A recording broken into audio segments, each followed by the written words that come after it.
Hello बच्चों, welcome to गणित classes. तो आज हम कर रहे हैं गणित मंजरी क्लास 9th चैप्टर 8। ये हम एंड ऑफ चैप्टर एक्सरसाइज कर रहे थे and we have done up to question number 10। Now we are starting question number 11। आप इसके प्रीवियस क्वेश्चंस के लिए प्रीवियस वीडियो चेक कर सकते हो। If you are understanding and liking the video, like share subscribe Ganit classes for more updates. Okay, let's start. What he says, the sum of first three terms of a GP is 13 by 12 and their product is -1. Find the common ratio and the term. देखो बच्चे, आपको लगेगा ये star है, ये तो हमें exam में आ नहीं सकते, हम क्यों करें। बट आई टेल यू, आपके टर्म वन आने वाले हैं। अगर टीचर एक्स्ट्रा क्वेश्चन डालते हैं तो ऐसे क्वेश्चन आपको हेल्प करेंगे, उसमें आप ब्रेन स्टॉर्मिंग फास्ट कर पाओगे तो अगर आप ऐसे क्वेश्चन करोगे। So let's do it. Question number 11 what he says कि तीन टर्म का सम जो है, which term sum of first three terms जो है जीपी का वो कितना है, -13/12। ठीक है, तो हम पहले टर्म ही ले लेते हैं। तो हमारी टर्म हमने ले ली ए आर एंड AR²। ठीक है, ये हमारी पहली तीन टर्म होती हैं। ठीक है, इनका सम क्या गिवन है, 13/12। ए कॉमन ले लो, 1 + r + r² जो है इट इज़ 13/12। ठीक है, एंड देयर प्रोडक्ट इज -1। अब तीनों की प्रोडक्ट भी ले लेते हैं। Also a × AR × AR² is equal to -1। देखो a कितनी बार है, 3 बार है, तो a³ R1 और R² भी बन गया R³। अब देखो, अब अगर किसी चीज़ का जो क्यूब है वो -1 हो तो वो टर्म क्या होगी, इसका मतलब AR जो है वो -1 ही आएगी। ठीक है, तो इसमें से आप a की वैल्यू ले लेंगे -1/r। a को इधर रख लो, r की वैल्यू, a की वैल्यू होगी माइनस। इसको इसमें पुट कर दो इक्वेशन नंबर 1 में। पुटिंग इन 1, जब हमने 1 में पुट किया, 1 क्या थी, a बाहर है, ये रही इक्वेशन 1। 1 + a की वैल्यू क्या लगा रहे हैं, हम लगा रहे हैं -1/r। अंदर है 1 + r + r² is equal to 13/12। ठीक है, तो अब आप इसको r को अंदर ले जाओ, -1/r + r/r क्या आ जाएगा, प्लस में माइनस है तो सारी टर्म माइनस हो जाएंगी। r/r कट के आ जाएगा 1, फिर लास्ट में r² क्या आ जाएगा, सिर्फ r इज इक्वल टू 13/12। ठीक है, ये इतना क्लियर हो गया। ये -1/r को जब अंदर ले गए, -1/r, इसके साथ किया r से r कट गया, सिर्फ -1, और लास्ट वाले से किया माइनस तो आ गया, r²/r सिर्फ r बच गया। ठीक है, अब ले लेते हैं r का एलसीएम। -1 -r + -r², प्लस तो नहीं है, 13/12। अब कर दो इसको क्रॉस मल्टीप्लाई। ठीक है, क्रॉस मल्टीप्लाई अगर हम इसको करते हैं, देखो 12 के साथ आ गया -12 -12r -12r² is equal to 13r। ठीक है, अब सबको एक साइड ले आओ, बल्कि इनका माइनस भी कॉमन ले लेंगे, सबको इस साइड ले जाते हैं। ठीक है, 12r², 12r भी जाके हो गया प्लस, और 13r भी इधर प्लस में था, -12 जाके प्लस हो गया, इज इक्वल टू 0। तो finally 12r² + 25r + 12 is equal to 0। ठीक है, तो अब हमारे पास ये हमारी इक्वेशन बन गई। अब हमें बनाने हैं इसके फैक्टर। तो अब हम इसको अगले पेज पे बनाएं फैक्टर, ताकि आपको अच्छे से समझ आए। ठीक है, तो अब हम इसको नेक्स्ट पेज पे बनाते हैं। देखो इक्वेशन तक I hope it is clear. देखो पहले हमने टर्म इमेजिन की, सम ले लिया, फिर हमने प्रोडक्ट ले ली, प्रोडक्ट से हमारे पास ये वैल्यू आ गई a is equal to -1/r। इसको हमने इसमें पुट किया, तो ये सॉल्व करने के बाद हमारे पास ये इक्वेशन बन गई। अब इस इक्वेशन को हम सॉल्व करेंगे by splitting the middle term से, जिससे हमारे हम फैक्टर बनाएंगे। क्या क्या बनी है हमारी इक्वेशन, बनी है 12r² प्लस 25r प्लस 12, ठीक है। तो स्प्लिटिंग द मिडिल टर्म क्या कहती है, फर्स्ट और लास्ट को मल्टीप्लाई कर लो, 12 12 जा 144। तो आपको दो नंबर सोचने हैं जिनको मल्टीप्लाई करने पे 144 बने और प्लस या माइनस करने पे क्या बने, 25। देखो 144 कैसे कैसे बनता है, 12 12 जा 44, और कैसे बनता है 16 9 जा 44, तो ये तो काम बन गया। 16 प्लस 9 क्या होता है 25। तो हमारे दो फैक्टर आ गए, 16r प्लस 9r, 16 प्लस 9 25 भी बन गया और 16 इंटू 9 144 भी। इन दोनों से कॉमन लो, किस पे डिवाइड हो रहे हैं, 4 पे 4r ले लिया, इसको 4 पे किया 3r प्लस 4, और इन दोनों पे क्या कॉमन निकल रहा है 3r प्लस 4, ये भी हो गया क्योंकि इसको 9 पे डिवाइड 9 है ना, इसको 3 लिया और यहाँ से 12 को भी 3 से डिवाइड किया। और finally 3r plus 4 and 4r plus 3, तो इनको इक्वल टू 0 है, तो ईदर पहला factor equal to 0, 3r is equal plus 4 equal to 0, और 4r plus 3 is equal to 0। तो 4 जाके माइनस हुआ, r आ जाएगा -4/3, और यहाँ से r आ जाएगा -3/4। r निकाल लिया। अब हमें क्या निकालना है इस क्वेश्चन में, फाइंड द कॉमन रेशियो। तो r तो हमने निकाल ली, अब हमें क्या निकालनी है, टर्म्स। देखो हमें कौन सी टर्म निकालनी है, फर्स्ट सेकंड एंड थर्ड। तो अब a कितना है, a हम निकाल चुके हैं, a की वैल्यू क्या थी, a is equal to -1/r, ये था। अब 2r है, 2r के हिसाब से a भी डिफरेंट होगा। अगर r जो है -4/3 है तो a क्या हो जाएगा, इसका पहले उल्टा करेंगे और माइनस करेंगे, उल्टा करेंगे 3/4 और माइनस करेंगे तो माइनस खत्म हो गया। और अगर r जो है -3/4 है तो a क्या हो गया, इसका उल्टा भी करेंगे और साइन भी चेंज करेंगे तो माइनस का हो गया प्लस। तो अगर ये है तो हमारी फर्स्ट टर्म होगी 3/4, सेकंड के लिए क्या करते हैं हम, r से मल्टीप्लाई, r क्या है -4/3। अब इसको देखो सॉल्व कर लो, -1 आया, इसको फिर -4/3, तो एक आ गई 3/4, एक आ गई -1 और एक आ गई 4/3। तो ये हमारी टर्म्स बन गई, 3 टर्म्स थी, तीनों निकल गई। अगर हम इस तरफ जाएं तो हमारी पहली है 4/3, सेकंड क्या बनेगी, 4/3 को r से मल्टीप्लाई किया, थर्ड के लिए इसी को जब इसका आंसर आएगा -1, इसको फिर r से -3/4 से मल्टीप्लाई किया, तो 4/3 ये आ गया -1 और ये आ गया 3/4, तो ये वाली टर्म बन गई। ठीक है, तो ये हमने इस क्वेश्चन को कर लिया। तो हमने a और a, हमें इस क्वेश्चन में बोला था find common ratio and terms, हमने कॉमन रेशियो भी निकाल दी, r भी निकाल दी और सारी टर्म्स भी निकाल दी। Now we move to question number 12। Very interesting question, बड़ा मज़ा आएगा इसको करने के बाद। देखो क्या क्वेश्चन है, देखने में जितना लग रहा है ना भयंकर, बड़ा ईजी है। If the fourth term 10th and 16th term of a GP are XYZ। देखो पहले तो समझो फोर्थ टर्म का मतलब क्या है, AR³ जो कि है x, उसके बाद 10th का मतलब है AR⁴ 9y t। अब 16 मतलब AR पावर कितनी हो जाएगी, 16 से एक कम 15 इज इक्वल टू z। बड़ा इंटरेस्टिंग क्वेश्चन है, देखो कंपटीशन में ये पक्का आने वाला है, ध्यान से इसको देख लो। तो हमने इनकी तीनों की वैल्यू लिख ली। Prove that XYZ are in GP। देखो ये ना एक थोड़ा सा आपको समझ जाओ, अगर कोई 3 टर्म, ये रूल होता है XYZ अगर GP में है ना, लगातार वाली 3 टर्म GP में है, तो जो मिडल का स्क्वायर होता है वो साइड वाली 2 के इक्वल होता है। ठीक है, वो कैसे होता है देखो, तो अगर हमें प्रूव करना है तीनों GP हैं तो हमें ये प्रूव करना पड़ेगा y² is equal to XZ।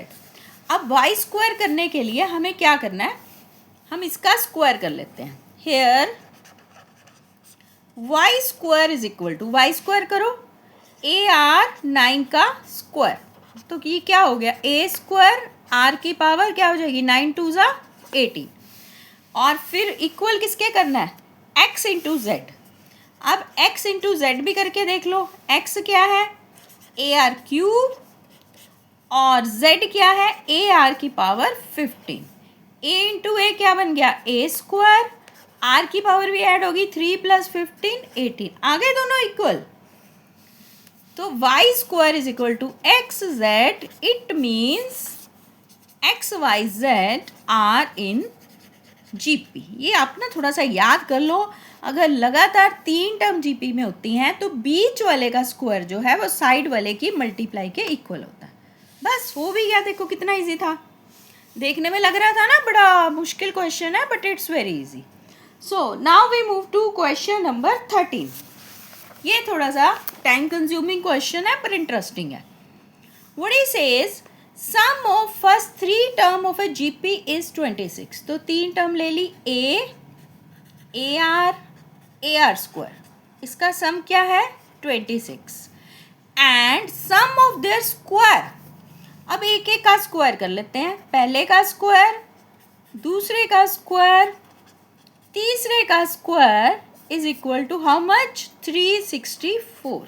ठीक है, स्क्वायर खोलें, a square r square and a square r की पावर 4 इज इक्वल टू 364। ठीक है, तो इतना हमने कर लिया। अब थोड़ा सा बेटा ट्रिकी क्वेश्चन है, इसको करने के लिए थोड़ा सा आपको अलग से सोचना पड़ेगा। देखो ये इक्वेशन 1 है, ये इक्वेशन 2 है। तो सबसे पहले करो आप डिवाइडिंग, बड़ी इक्वेशन कौन सी लग रही है स्क्वायर वाली ना, 2/1। 2 वाली को ऊपर लिख लो, देखो 2 वाली में सबके पास क्या कॉमन आ रहा है ए स्क्वायर को बाहर लिख लो, अंदर है गया 1 + r स्क्वायर + r⁴ और नीचे इसका ए कॉमन ले लो 1 + r square is equal to, इसकी तरफ क्या था 364, इसके साथ में क्या था 26। अब एक ए तो हमारा कैंसिल हो गया, एक ए बच गया। ठीक है, अब यहाँ पे ट्विस्ट आएगा, जो आपने अभी तक नहीं किया वो हम करेंगे यहाँ पे। पहले इसको कैंसिल कर लेते हैं, ये 13 पे कैंसिल हो गया, 13 × 1 = 13 × 4 = ये आ गया 14। देखो बच्चे, जब आपके पास, जैसे आपके पास ना एक फॉर्मूला होता है a² + b - b² के क्या फैक्टर बनते हैं a + b a - b, यह सबको पता है। देखो अब ये फॉर्मूला नया आप याद कर लो, 1 + x² + x की जो 4 है ना, इसके 2 फैक्टर बनते हैं, 1 + x + x² और दूसरा बनता है 1 - x। ये ना साइक्लिक फैक्टर है, ये आपके सिलेबस में नहीं है इसलिए ये क्वेश्चन स्टार में है। ये है 1 + x + x² and 1 - x + x²। ठीक है, जिनको अच्छे क्वेश्चन करने का शौक है ना उनके लिए बड़ा प्यारा क्वेश्चन है ये। देखो तो इसके फैक्टर बन गए 1 + x + x² और साथ में बन गया 1 - x + x² और नीचे क्या था x नहीं है, यहाँ पे r है तो r ले लेते हैं। नीचे है 1 + r + r², तो प्लस वाला तो हमारा कैंसिल हो गया, बचा क्या a × 1 - r + r² is equal to 40। ठीक है, अभी भी हम दिक्कत में रहेंगे क्योंकि अभी भी हमें a तंग करेगा, 2 अननोन हम नहीं ले सकते। तो हम अब की बार क्या करेंगे, देखो अब ये जो पहली इक्वेशन थी ना हमारी ये वाली, इससे इसको डिवाइड कर देंगे तो a हमारा कैंसिल हो जाएगा। हमारी फर्स्ट वाली इक्वेशन क्या थी, a कॉमन ले लें, 1 + r + r² is equal to क्या थी, नीचे का क्या आ जाएगा 26। ये देखो वेरी फर्स्ट इक्वेशन, इसको हम इसके नीचे लिख लेंगे, a से a कट गया। अब हम क्या करेंगे, क्रॉस मल्टीप्लाई करेंगे ताकि हमारी इक्वेशन सिर्फ r में बच जाए। जब r में इक्वेशन आ गई हम r की वैल्यू फाइंड आउट करेंगे, r आ जाएगा तो a आ जाएगा, फिर तो हम कुछ भी कर सकते हैं। ठीक है, फिर से शुरू से अगर चाहो तो मैं शुरू से बता देती हूँ। देखो पहले नंबर के टर्म का स्क्वायर, टर्म्स का सम, फिर उनके स्क्वायर का सम, फिर हमने एक बार डिवाइड किया, एक ए निकल गया हमारे पास, फिर हमने इसके फैक्टर बना लिए, जैसे मैंने तुम्हें नया फॉर्मूला बताया साइक्लिक फैक्टर का, वो कर लिया। फिर हम बस क्रॉस मल्टीप्लाई कर रहे हैं। अब डिवाइड इसलिए किया ताकि a से a कट जाए फर्स्ट इक्वेशन से। ये हमने क्या किया है, हमने इक्वेशन 3 को 1 से डिवाइड किया। ठीक है, अब हम करते हैं इसको क्रॉस मल्टीप्लाई। तो एक बार इसको नए पेज पे दोबारा लिख लेते हैं ताकि क्लियर हो जाए। ये था 1 minus R plus R square, नीचे 1 plus R square is equal to, इस तरफ है 14/26। क्रॉस मल्टीप्लाई कर लेते हैं, उससे पहले थोड़ा सा इसको छोटा कर लेते हैं काट के, ठीक है। 7/13, तो 13 minus 13r plus 13r square, और 7 से करेंगे 7 plus 7r plus 7r square. अब सबको एक साइड ही ले आओ। 13 minus 13r plus 13r square minus 7r minus 7r square is equal to 0। तो 13 माइनस 7r क्या हो जाएगा, 6r square, minus 13 minus 7 minus 20r, and 13 minus 7 हो गया प्लस 6। थोड़ा और छोटा कर लेते हैं, 2 कॉमन निकल रहा है, हम निकाल देते हैं, 2 से सबको डिवाइड कर दो। अब तो बड़ी सिंपल इक्वेशन बन गई। 3 3 ज़ा 9, तो फैक्टर क्या बन गए, minus 9r minus r plus 3, splitting the middle term. इन दोनों से कॉमन ले लो, 3r कॉमन आ गया, r माइनस 3, इन दोनों से -1 r माइनस 3, तो r के 2 आंसर आ जाएंगे, r minus 3 is equal to 0 और 3r माइनस 1 इक्वल टू 0। एक r आ गया 3 और एक आ गया 1/3। तो हमने ये निकाल दिया r एंड r/3। उससे अब आपकी 2 बारी क्या बन जाएगी, हमारी इक्वेशन बन जाएगी। देखो r आ गया, तो अब हम इक्वेशन से हम a निकाल लेते हैं, ठीक है। तो अगर r 3 है तो हमारी इक्वेशन फर्स्ट थी a 1 माइनस 1/3, ये हम r की वैल्यू पुट कर दी है यहाँ पे, इज इक्वल टू 14 था, ठीक है। और यहाँ अगर एलसीएम लेके सॉल्व करें तो ये आ जाएगा 9, एलसीएम आ जाएगा 9 माइनस 3 प्लस 1, 6 प्लस 1 क्या हो जाएगा, 7/9। तो r is equal to 14 into 9/7, तो r आ गया आपका 18। r3 है तो a आ गया आपका, सॉरी a आ गया, r3 है तो a 18 आ गया, ठीक है। ऐसे ही हम दूसरा सॉल्व करें, अगर r को हम 1/3 लें तो वहाँ से भी हम a की वैल्यू निकाल लेंगे। तो ये आपका क्वेश्चन नंबर 13, इसका मैंने आपको काफ़ी बता दिया है, जिससे आप इसको कहीं भी देखो। पहले हमने r3 लिया है और फिर हमने इसके बाद हमने r1/3। एक बार फिर से कर लेते हैं इसको। देखो एक बार अभी इतना किया तो थोड़ा लास्ट में क्यों छोड़ना है। अगर r को 1/3 करते हैं, देखो फर्स्ट इक्वेशन थी हमारी जिसको हमने लिखा था, that is a into 1 plus r square is equal to 26, यही थी ना हमारी फर्स्ट इक्वेशन। तो हम r की वैल्यू पुट करो इसमें, 1 plus 1/3 plus 1/9 is equal to 26। तो आपका एलसीएम 9 आया, 9 plus 3 plus 1 is equal to 26। तो a की वैल्यू आ जाएगी 26 इंटू 9, 9 प्लस 3 12 एंड 1 13, तो a की वैल्यू आ गई 18, ठीक है। ये तो हो गया r1/3। अगर r को हम 3 लेते हैं इस इक्वेशन में, तो a 1 प्लस 3 स्क्वायर क्या हो जाएगा, 9 इज इक्वल टू 26। तो a हो जाएगा 26/3 एंड 1 4, 4 एंड 9 13, 2। अगर आपका ये r3 लेते हो तो a आ गया 2। तो ये हमने क्वेश्चन नंबर कौन सा कंप्लीट कर लिया है, this is our question number 13, ठीक है। तो अभी हम इस चैप्टर को यहीं पे बेटा रोक रहे हैं, क्योंकि आपकी लेवल बढ़ता जा रहा है, ठीक है। तो आपको इसमें लास्ट के 2 क्वेश्चन बस हम छोड़ रहे हैं, ठीक है। अगर आप करना चाहते हो तो मुझे बता देना, then I will do in next video, otherwise I am going to start new chapter in next video.